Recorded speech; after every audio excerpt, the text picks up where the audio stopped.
បងប្អូននេះវាស្រ័យ100បាទវាស្រ័យ100គឺវាមែនតែនហើយខ្ញុំកំពុងដើរលើវាស្រ័យ100បងប្អូនអាយ៉ានេះណាបាទវាស្រ័យ100បាទច្រើនមែនតែនបងប្អូននេះបាទ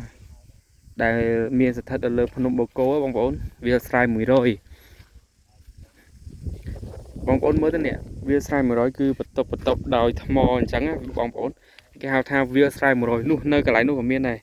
ហើយថ្ងៃនេះគឺស្ងាត់អត់មានខ្យល់សុំទោសអត់មានអាប់បាទបងប្អូននេះនៅខាងក្រោយខ្ញុំហើយគឺជាវាស្រ័យ100បងប្អូនអ្នកនរគ្នាហើយបងប្អូនអត់បានដឹងអីមើលទៅបងប្អូនដែលនៅលើភ្នំបូកគោវាស្រ័យ100គេហៅវាស្រ័យ100អញ្ចឹងនេះមានគេដាក់តម្កល់ព្រះពុទ្ធបាទសុំរកសុខសប្បាយបាទនេះគឺមានចលងអូហើយមានវាលស្រែ100គេបន្ទប់ដើរចេះបងប្អូននេះច្រើនមែនតើនេះបងប្អូននេះវាលស្រែ100គេបន្ទប់អញ្ចឹងបន្ទប់លើថ្មមួយអញ្ចឹងនេះនេះថតអញ្ចឹងទៅគឺស្អាតមែនតើហើយទៅទៀតខ្ញុំទៅដល់កន្លែងវាលស្រែ500ក៏ដូចជាទៅកន្លែងខ្លងទ្វារមេឃបាទអញ្ចឹងបងប្អូនកុំភ្លេចតាមហើយបងប្អូននេះគឺថានៅលើភ្នំបូកគោហើយថ្ងៃហ្នឹងគឺអត់សូវមាន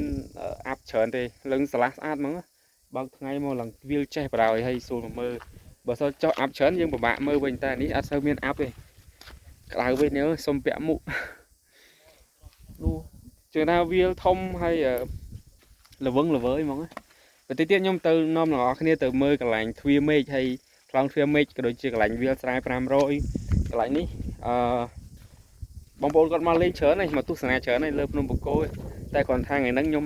នាំបងប្អូនមកទស្សនាមើលជាមួយខ្ញុំទាំងអស់គ្នាម្ដងទៀតនៅលើហ្នឹងមានអីគេខ្លះហើយក៏ដូចជាកន្លែងវាលស្រែ100វាលស្រែ500ក៏ដូចជាកន្លែងខ្លងទ្វារមេឃអញ្ចឹងបងប្អូនគាត់ពេលខ្លះក៏គាត់ជិះកាត់គាត់អាចបានមើលអញ្ចឹងណាអញ្ចឹងកុំភ្លេចតាមដានវីដេអូខ្ញុំទាំងអស់គ្នា